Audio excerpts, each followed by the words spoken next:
And I could have settled it. And when I saw her documentation, I said, why would I give her money? She loved the case and she's on tape. Why would I give her money?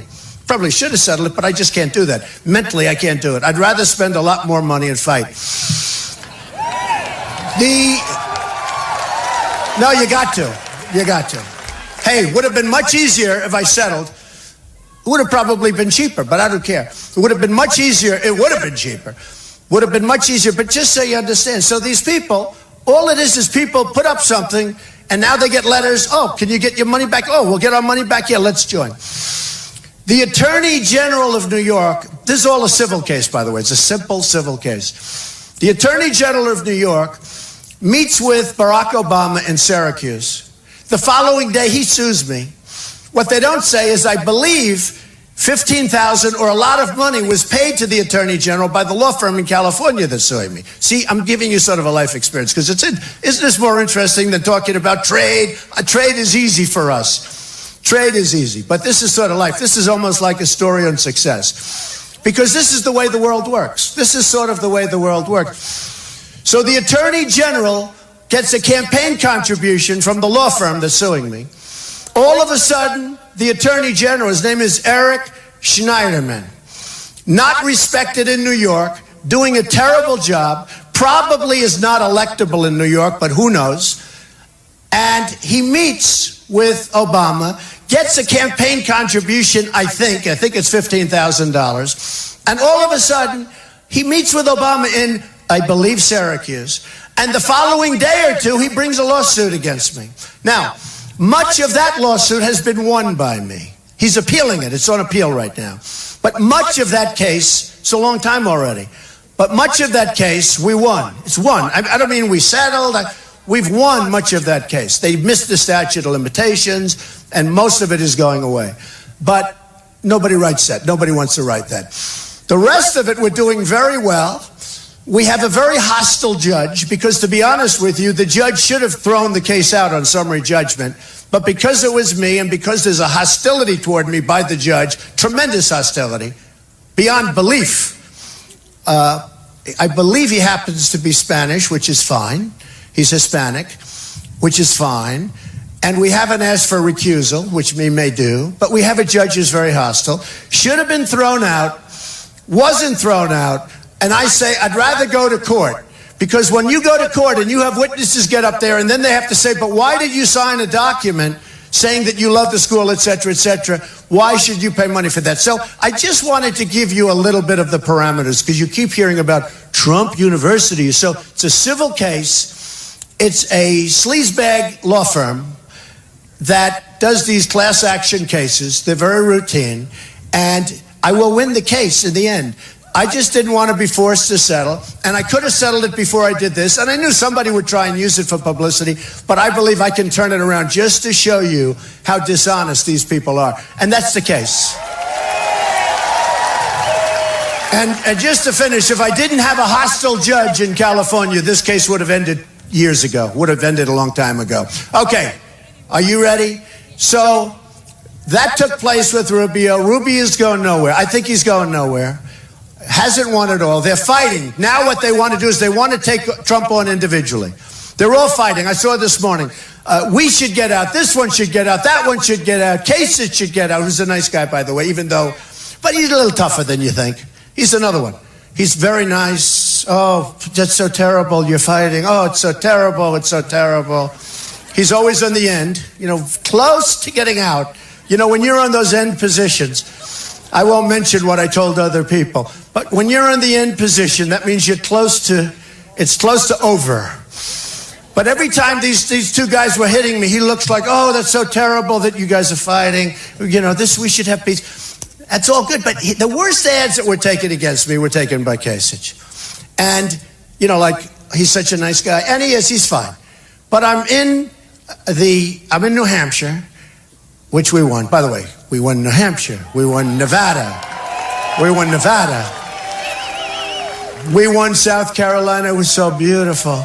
And I'm watching them. I actually tweeted today, we won South Carolina. We won South Carolina. What a great memory. And now I'm watching Bernie and Hillary fighting in South Carolina, and I have the victory on the Republican side. And you know what I saw, which was amazing? We had the largest turnout in the history of South Carolina. I won by tremendous numbers, right? Landslide, right? Landslide. Beyond. And don't forget, that was supposed to be 100% Ted Cruz. That was going to be his. You couldn't beat him there. Impossible to beat him there. Not only did I beat him, we killed him by, what was it, like 20 points? Some unbelievable amount. I won with every single category. I won with women, with men, with evangelicals, with military, with the vets. We won with rich. We won with less than rich. We won with highly educated. We won with pretty good education. And we won with people that didn't do so much with the education, but they're doing well anyway. I love them, okay? I love them. I love them. They're my people. They're my people. But we won with virtually every category. And then we go to Nevada and we win. I mean, that was a blowout. We just won with everything. And I felt it because that was a caucus. I was a little worried with the caucus stuff because caucuses can get a little dishonest. Can I say that word? Dishonest. And I went to one caucus, which is the biggest one in Las Vegas. And I'll tell you, there was such love. They went crazy. And there were probably 2,000 people in the room. And of the 2,000 people, 100 people maybe, I don't even think that, were possibly going to vote for somebody else. Everybody was on our side. And I said, this is a good sign. I got back to the room. It was long before 7 o'clock when the polls actually closed over there at 7 o'clock. And they're already saying, this thing's over. Because they've all over the state, it was the same way. And we ended up getting a tremendous victory it wasn't even a contest. So, again, with evangelicals, with military, with everybody. So it's been like a great, great experience. And part of it is anger. And part of it is you're tired of the politicians. You're tired of guys. You're tired. I'm tired, and you're tired of guys like Little Rubio, who, little mouthpiece, goes like a mile a minute. You were tired of these people. They're never going to get anything done. They're never going to get... Hey, by the way, Rubio bought a house for $178,000. He sold the house for $380,000. Probably the only good deal he ever made. To a lobbyist who I think was in front of them or close to in front of them up in the Senate, this was in Florida, wanting something approved. Now, that's really dishonest. Rubio stole from the Republican Party. But you know what happened? They said, you stole from the party. He says, no, I didn't. Yes, you did. You had a driveway built. No, I didn't. Yes, you did. Oh, okay. Well, he reimbursed them. Okay? And for some reason, he didn't get indicted. Why doesn't he get indicted? I'll guarantee you one thing. Chris Christie would have indicted him so fast. But why doesn't somebody look into his house deal? How can he make that kind of a profit on a house to a lobbyist? And that's the problem. People are controlled up here by lobbyists. You know that, right? We have the lobbyists and the special interests that have total control over these folks, but not Ben, because Ben is not controlled by them. Although, I don't know, is he getting money from? I don't even care. Ben's such a nice guy. And by the way, what Ted Cruz did to Ben Carson was a disgrace in Iowa. That was a disgrace. He said Ben Carson has left the race because he went to Florida. He was heading out to Florida, which is where he lives, in all fairness.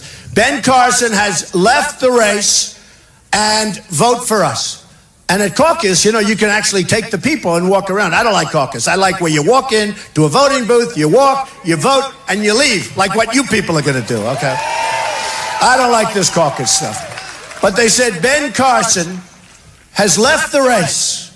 Vote for us. And they wine him and dine him and bring him around. I'll bet you thousands of votes. And I would have won Iowa, in my opinion, if that happened. Because these extra votes went to him. And you know what, honestly? If we had a strong Republican Party, they would disqualify him for what he did. Honestly. I mean, if I were the head of the Republican Party, I wouldn't throw him out. Maybe for Canada we'll throw him out. We'll see about that. But, because that's a serious problem. He's being sued. And I didn't sue him. I'm so non-litigious, it's amazing. But he's being sued now. I heard he's being sued because he was born in Canada, lived there 4 years. Who knows? I always thought you had to be born here, like on this soil right here in Arkansas. So we'll find out what happens. Hey, I hope that's not the reason he has to get out. I hope we beat them. But you know what? Ted has that problem. But if I were the head of the Republican Party, I would disqualify his Iowa situation. He also did another thing. Did you ever see that? Voter violation. Did you ever see this? It's like a fraudulent document. Looks like it came out of a government agency, so professional. It says voter violation. And it talks about you're in violation of all these things. Listen to this. Essentially, this isn't exact, but close enough. But if you vote for Ted Cruz and bring this in and vote for Ted Cruz, the violation's canceled. Now, you have people that honestly sort of believe it. I looked at one of them and I said, man, that comes right out of a government agency. That's a fraud. And I saw lawyers talking about it on some of these crazy talk shows, and they said it's a fraud. I mean, it's like a fraud. I would have disqualified him from his victory in Iowa because you can't do business like that. You just can't do it. You can't do it. Then you take everybody, move them up a notch. Now I won 4 in a row instead of 3. I like that. And it doesn't matter. I got almost the same number of delegates. I got 1 less, but it doesn't matter. But you can't do that stuff. You can't do that stuff. And frankly, but Cruz is smarter than Rubio. Intellectually, he's smarter than Rubio. But both, they lie. You know, I deal in the real estate business. I deal in a lot of different business. I meet some bad people. I meet much tougher people than a Rubio or a Cruz. Much tougher. But I've never met people that could lie like these guys. These guys are world-class liars. It's unbelievable. And I was helped in Cruz's case because Rubio looked at him and said, "You're a liar." And he was actually right, because he actually did lie about that particular point. But once he said he was a liar, I was able to say he's a liar. You know, I've never seen I know politicians very well. I've dealt with them all my life. A lot of them are bad people. You have some good ones, but you have a lot of really seedy, horrible people. I've never, and I've seen some bad stuff, I've never seen a politician call another politician a liar. When he called him a liar, I said, great, now I can call him a liar, because there was so much lying. But Rubio is probably a worse liar than Cruz. I don't know who to pick. I'll pick at the end of 3 or 4 weeks, I'll give you my pick. Does that sound okay? So, we have an amazing story. I have decided that with my life, if I win, I'm going to do something that's going to be so amazing for our country. We're going to have great trade deals. We have the worst trade deals ever made in history. We have trade deals that are so bad. We have deals, period, that are so bad. The Iran deal, we give $150 billion to Iran. They're now spending that money. It's one of the worst deals. Forget about country to country. One of the dumbest deals I've ever seen. But all of our deals are like that. That's a horror deal. That deal, those hostages should have been back 4 years ago. They should have been back before you started the negotiation. They go in, this guy Kerry, they go in. It's horrible. They go in and you say, we have to have our hostages back. And they'll say no. The Persians, great negotiators. Persians, always been great negotiators. They'll say no. And you'll say, bye-bye, we're leaving, bye, enjoy yourself. Now they're sitting at a table, nobody on the other side of the table. And you let them know, we're not going to negotiate until the hostages are released. And then you double up on the sanctions. You just go ratchet, ratchet, ratchet. Within 24 hours, you'll be called, you got your hostages back, folks. Then I go a step further, and I tell the story about my father, because my father did not give me $200 million. Believe me. Oh, I told you, my sister, she calls. And I have a great sister, a great brother. They both called that night after the debate. Dad never give, are you kidding? Where's our piece of it, you know? It's unbelievable. Took $1 million, borrowed it, paid it back, and that's now morphed into 200. Part of the reason, in all fairness to Rubio, he read that in the New York Times. It was such a false piece. The New York Times, it's going out of business. It's the worst newspaper. It is a dead newspaper. Going out of business, I'll tell you what, unless somebody buys it like me as a vanity project, all right? It loses a fortune. But they are the most dishonest people at the New York Times. They will write. They wrote a story about me a few days ago. It was so wrong. They knew it was wrong. I said, then pull the story. No, we won't do that. Why wouldn't you pull it? If you know the story's wrong, why won't you pull it? And they admitted it's wrong. We won't pull it. They are really dishonest. New York Times, I call it the failing New York Times. You know, it's very interesting. They bought the Boston Globe. They paid $1.3 billion for the Boston Globe, right? $1.3 billion.